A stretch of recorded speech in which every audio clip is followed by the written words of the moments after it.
Anyway, just in time for the holidays, a train exhibit is rolling through the tri-state. It includes 250 feet of tracks.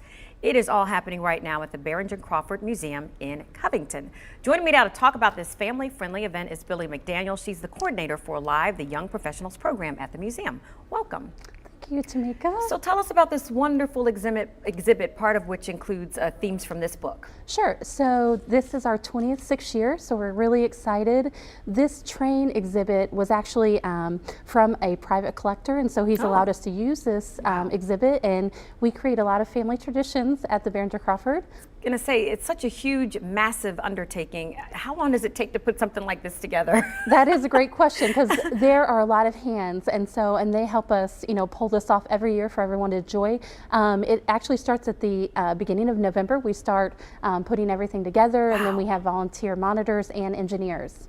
Now, what is it about trains that people find so fascinating, do you think? Well, I think for many, we're seeing multi-generational families and friends come in, but I think, they're vintage. A lot of people played with them as a child. They experienced it with their grandparents. We have Lionel and Plasticville trains, and so those are quite popular. And then also, it's a rarity as far as exhibits. We have an interactive one, and so there's buttons that you can push regardless of age. People come in, they push the button. That's my favorite part, is their expression.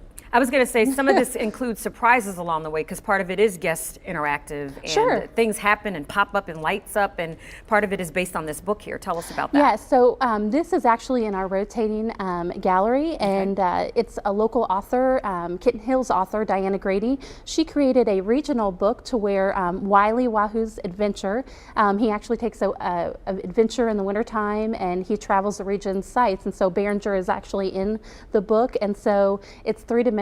She actually brought her book, to life, and it's so exciting. You can also turn in your Santa Claus letter in her exhibit or during her exhibit time. Wow, and you're going to be collecting toys for kids, and you have a special story hour on Sundays. We do. Those are our Polar Express and Wahoo winter readings. So wonderful. Definitely. So lots of stuff happening at the museum, and all of this runs through January 14th.